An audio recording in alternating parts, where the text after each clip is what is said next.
The next one we need to talk about, Jeeves, is keeping your inbox tidy.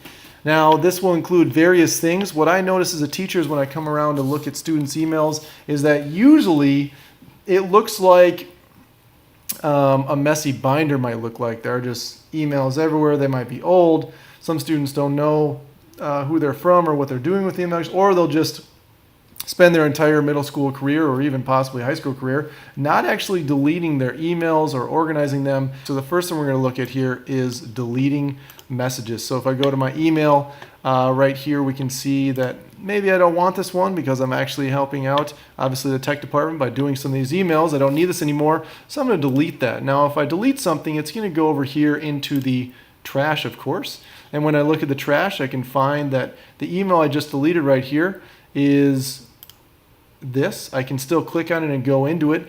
Next up, going down to creating folders and labels. This is a really important one because, again, students end up getting all these emails and then they leave them in there for their academic career and they don't put them where they should. You can see here that I have quite a few different labels as you look over to the left.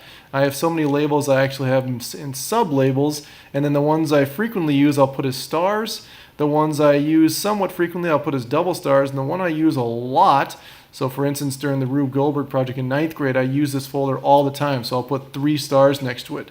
That's because if I go to an email and I want to actually put it somewhere, so if I go to Mr. Fester's email here, you can see that I have labels and I have folders.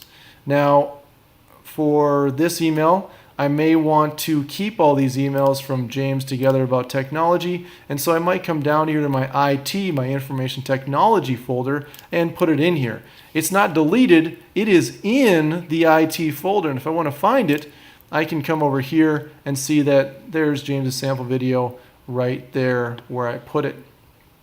If I want to move it back to the inbox, I can hit Remove Label. It will not go into your inbox. It won't have a label actually. So if I want to move it back to my inbox, I'm going to click on Move to Inbox. So there we go. And there you can see it's back in my inbox. Coming back to here as well, if you want to create these things, so oftentimes, especially if you're just coming to Hill Murray, you're going to want to create a folder for science, let's say. And so here's one about the Spark Y program that we run. And so you can see here that there is no folder for Spark Y. And so what I'm going to do is I'm going to go down here to create new. I'm going to say, hey, this is going to be my Spark Y folder. If I want this folder in the main list, then I'm not going to click this, but otherwise I can select a parent folder, so something to put it under. So if this happened to be part of biotheology, which is what I'm studying in grad school, I can create it. And you'll notice that when I come down here and I go to look or go to move something into more folders, I can see that biotheology has a folder under it called Spark Y. Otherwise, I can come down here and see that biotheology has a drop down. That's a Spark Y folder. I'm going to remove this label, Watkins at Spark Y.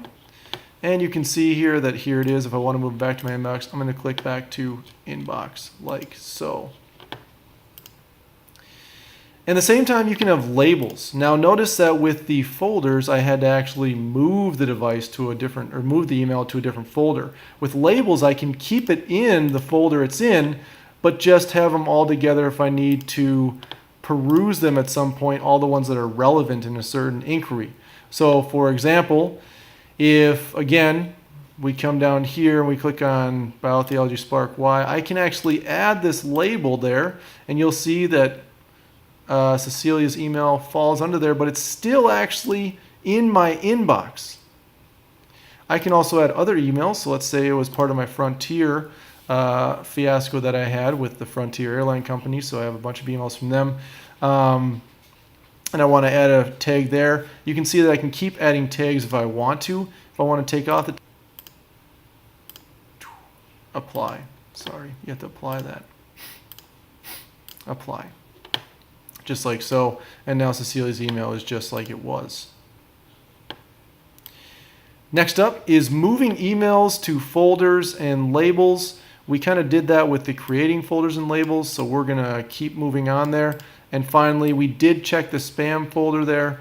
Went a little bit out of order on you, but we did do that when we checked our email.